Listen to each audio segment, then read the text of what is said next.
اور ویسے بھی جو بات میں نے 12 کی ہے، جو تحقیق ہے وہ یہی ہے کہ حضور کی ولادت شہادت 9 ربیع الاول کو ہوئی ہے۔ محمود پاشا فلکی مصری نے 150 صفحات پر تحقیقی کتاب اس پر لکھی ہے۔ اور اب میں چیلنج کرتا ہوں، جدید دور ہے، کمپیوٹرائز دور ہے، آپ سابقہ، ماضی اور حال مستقبل کے شیڈول ترتیب دیے ہوئے ہیں، ان سب کو لے کر کے کمپیوٹر میں ڈال کر نئی جدید ٹیکنالوجی کے مطابق تحقیق کر لو۔ ذمہ داری سے کہتا ہوں کہ پیر کا دن ولادت و شہادت، اس میں تو کوئی اختلاف نہیں کہ آپ پیر کے دن پیدا ہوئے تھے، اور پیر کا دن 9 ربیع الاول بنے گا، نہ 8 بنے گا، نہ 12 بنے گا۔ اور ویسے بھی میں پیغمبر صلی اللہ علیہ وسلم کے مقام اور اس شان کو دیکھتا ہوں تو 8 ربیع الاول بھی پیغمبر سے مناسبت نہیں رکھتا، 12 بھی پیغمبر سے مناسبت نہیں رکھتا کہ یہ پیغمبر کی ولادت کی تاریخ ہے۔ کیوں؟ اللہ پاک نے اپنے اس پیغمبر کو بے مثل و بے مثال بنایا، ہر چیز کو اعلیٰ، عرفہ اور بالا بنایا، ایسا بنایا کہ کسی چیز میں کمی نہیں، پستی نہیں ہے، بلندی ہے، عروج ہے، زوال نہیں ہے۔ اور 8 کی تاریخ بعض مورخین اور سیرت کی کتابوں والے نے 8 تاریخ لکھی۔ جب آپ 8 پر غور کریں گے تو اس میں کمی پائی جاتی ہے، 12 پر غور کرو گے تو اس میں بھی کمی پائی جاتی ہے، جو پیغمبر کے شایان شان نہیں ہے۔ مثال کے طور پر 8 اور 8 کتنے ہوتے ہیں؟ بولو یار، 16 میں کتنے ہندسے ہیں؟ 2، 1 اور 6، 1 اور 6 کتنے ہوتے ہیں؟ 7۔ پہلے 16 بنے تھے، ان 2 کو دیکھا تو یہ کم ہو گئے، 7 رہ گئے۔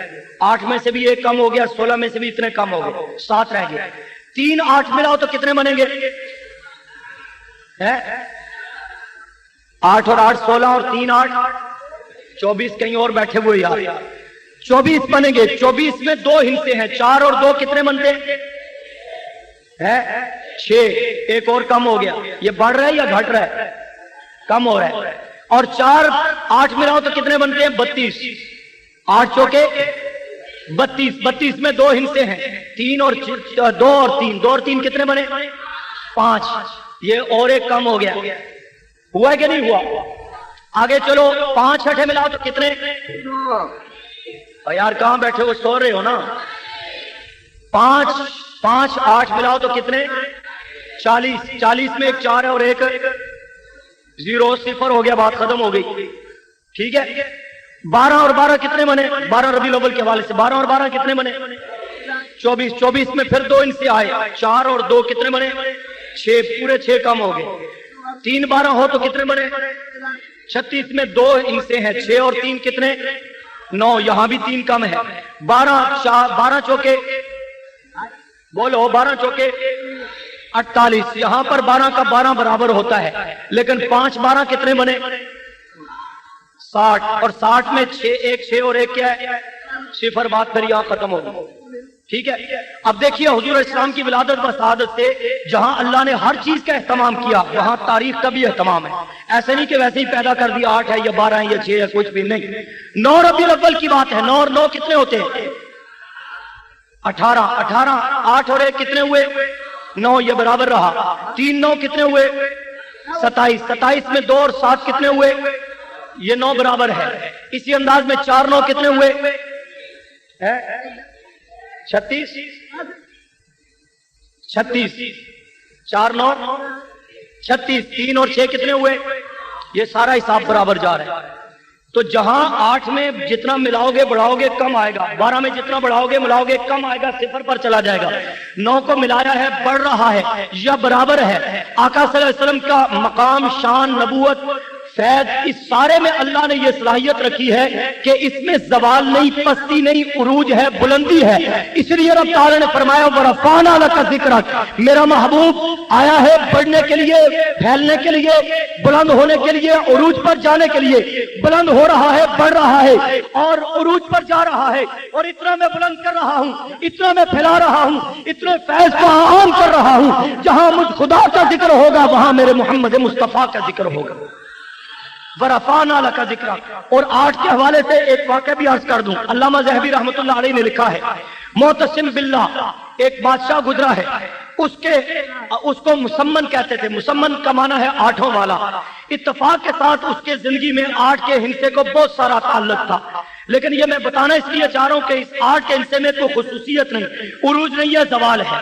اس کی مثال دیکھیں کہ معتصم باللہ جو ہے اب عبد المطلب کے 8ویں پشت میں سے تھا، بنو عباس کا 8واں حکمران تھا، 180 میں پیدا ہوا، یہاں بھی 8 ہے، اور اسی انداز میں 8ویں نمبر پر بنو عباس کا بادشاہ تھا، اور پھر جب یہ بادشاہ بنا اس کی عمر 18 سال تھی، یہاں بھی 8 ہے، اور جب یہ مرا تو اس کی عمر 48 سال تھی، یہاں بھی 8 ہے، اور اس نے اپنی بادشاہت کے دوران 8 بڑی لڑائیاں لڑی، 8 بڑے قلعے فتح کیے، 8 بڑے محلات تعمیر کیے، 8 بڑے دشمن قتل کیے، ان ساری چیزوں میں 8 پایا جاتا ہے۔ اس کا جو ستارہ ہے وہ اقرب ہے، اور اقرب ستارہ جو ہے اس کا تعدد جو ہے وہ 8 بنتی ہے، اور اسی طرح اس کا برج جو ہے وہ 8واں برج ہے، اور اسی انداز کے اندر جب یہ دنیا سے چلا گیا تو یہ 21 ربیع الاول کو فوت ہوا ہے، تو 21 ربیع الاول کے بعد اس سال کا وہ ربیع الاول 29 دنوں کا تھا، اس ترتیب پر 8 دن مہینے کے ختم ہونے میں رہتے تھے، وہ دنیا سے رخصت ہوا، 280 میں مرا، یہاں بھی 8 ہے، اور جب مر گیا تو اس نے 8 لاکھ درہم، 8000 دینار اور 8000 گھوڑے، 8000 کنیزائیں، 8000 غلام اس نے ترکے میں چھوڑے، ان ساری چیزوں میں 8 کا تذکرہ ہے، اس کی ساری عمر 8 کے ساتھ بندی ہوئی تھی، مگر اس کو عروج ملا یا زوال ملا؟ ختم ہو گیا، بالآخر چلا گیا، پتہ ہی نہیں لگا کہ یہ 8 اس کو ایسے گھیرے ہوئے تھے کہ نتیجتاً خاک میں ملا دیا، یہ 8 کی ٹھاٹ نہیں رہی، خاک رہی، بات ختم ہو گئی۔ تو حضور کی نسبت سے 8 کی تاریخ بھی نسبت نہیں کرتی، 12 کی بھی نہیں کرتی، آپ کی شایان شان یہ 9 کا حصہ بنتا ہے، اس کی تحقیق بنتی ہے۔ تو بہرحال پیغمبر کے ہر مقام میں بلندی ہے۔ بات میں یہ کہنا چاہ رہا تھا، 12 ربیع الاول سے بات دور نکل گئی کہ حضور کی ولادت و سعادت 9 کو ہوئی، وفات 12 کو ہوئی۔ اگر خوشی منانی ہے تو خوشی وہ منائے جس نے پیغمبر کا فیض لیا ہے، پیغمبر کی تعلیمات پر عمل کیا ہے، پیغمبر کے حکموں پر عمل کیا ہے، وہ خوشی بنا کر کے دکھائے۔ پیغمبر کی صورت تیرے پاس نہیں، پیغمبر کی سیرت تیرے پاس نہیں، پیغمبر کا کردار تیرے پاس نہیں، پیغمبر کے اخلاق تیرے پاس نہیں، نماز ہم نہ پڑھے، زکوٰۃ ہم نہ دے، جہاد کے لیے ہم نہ جائے، صدقہ ہم نہ ادا کرے، ماں باپ کے حقوق ہم نہ ادا کرے، بیوی کے حقوق ہم نہ ادا کرے، اولاد کے حقوق ہم نہ ادا کرے، اور تجارت کے اندر انصاف ہم نہ کرے، جج بنے تو اس میں انصاف نہ کرے، وکالت کا پیشہ ہے اس کے اندر ہم حلال حرام کی تمیز نہ کرے، اور کسی بھی زندگی کے شعبے میں ہے شرعی طور پر اس کے حقوق پیغمبر کے فیض اور تعلیمات کے مطابق ادا نہ کرے۔ اور جب 12 ربیع الاول آئے تو سب سے پہلا بڑا عاشق بن کر کے رہا جاؤ کہ مجھے حضور کے آنے کی خوشی ہے، لہٰذا میں دیکھ پکا رہا ہوں، میں جھنڈیاں لگا رہا ہوں۔ وہ اللہ کے بندے، خدا تیرا دینا قبول کرے، تو کیوں فضول خرچی کرتا ہے؟ تیری پیغمبر سے نسبت اور محبت اور اس کا تقاضا یہ ہے، پہلی خوشی اس بنیاد پر کر کہ پورے سال کے بعد آج پھر 12 ربیع الاول آیا ہے، میں دیکھوں تو صحیح کہ پچھلے 12 ربیع الاول سے لے کر اس 12 ربیع الاول تک میں نے پیغمبر کی آمد کے مقصد پر عمل کتنا کیا ہے، پیغمبر سے فیض کتنا لیا ہے، پیغمبر کی سنتوں سے فیض کتنا لیا ہے، تعلیمات سے فیض کتنا لیا ہے، کردار سے فیض کتنا لیا ہے، لباس سے فیض کتنا لیا ہے، اصحاب سے فیض کتنا لیا ہے، میں نے پیغمبر کی تعلیمات اور مقصد آمد سے فیض کتنا لیا ہے۔ کچھ لیا ہے تو خوشی منا، نہیں لیا ہے تو فکر کر اور مزید فیض لینے کی سوچ، تاکہ جب میرا تیرا اٹھنا بیٹھنا، چلنا پھرنا، حقوق اور اسباب، والدین اور بیوی بچے، گھریلو معاملات، معاشی معاملات، اقتصادی معاملات، سیاسی معاملات، سماجی معاملات، یہ سارے معاملات آقا کے حق کے مطابق ہوں گے، سنت کے مطابق ہوں گے۔ یہی میری تیری پیغمبر کی ولادت پر بڑی خوشی ہے۔ شکرانے کے نفل ادا کر کے پیغمبر کے سال ثواب کر دینا، تلاوت کر کے پیغمبر کا ثواب دے دینا، درود پڑھ کے پیغمبر کا ثواب دے دینا۔ میں سمجھ جاؤں گا، تجھے بھی تسلی ہوگی کہ واقعی آج آقا کی آمد کی خوشی ہے کہ آقا آئے تب مجھے یہ اعمال ملے، یہ اخلاق ملا، یہ مقام ملا، میں انسان کامل بنا، میں اچھا باپ بنا، اچھا بیٹا بنا، اچھا شاگرد بنا، اچھا پروفیسر بنا، اچھا ڈاکٹر بنا۔ اگر یہ ہے تو پیغمبر سے محبت ہے، پیغمبر سے عشق ہے، پیغمبر کو امتی ہے، اور اسی نسبت سے پیغمبر کا فائز سر سے لے کر پاؤں تک میرے اعمال اور کردار میں چلکتا ہوا نظر آئے۔ دیکھنے والی دوسری قومیں میرے ہم سے مزید پیغمبر کا یہ فیض لے کر کے تو بھی پیغمبر کا امتی ہو، کلمہ پڑھ لے تو مان لینا میں بھی مسلمان، تو بھی مسلمان۔ اور اگر ہمیں تمہیں ہماری حرکتوں کو دیکھ کر شرما جائے یہود، تو پھر ساتھ سے میرا تیرا عمل غلط غلط ہے، اس عمل کو پیغمبر کے فیض کے مطابق کر، تعلیمات کے مطابق کر، یہی محبت کا تقاضا، یہی اس کا تقاضا، یہی امتی ہونے کا تقاضا، یہی اس کے رسول کا تقاضا، یہی ایمانیت کا تقاضا ہے۔ ایسا کر لے، دنیا بھی بن گئی، آخرت بھی بن گئی، یہی پیغمبر کا فیض تھا، یہی رہے گا۔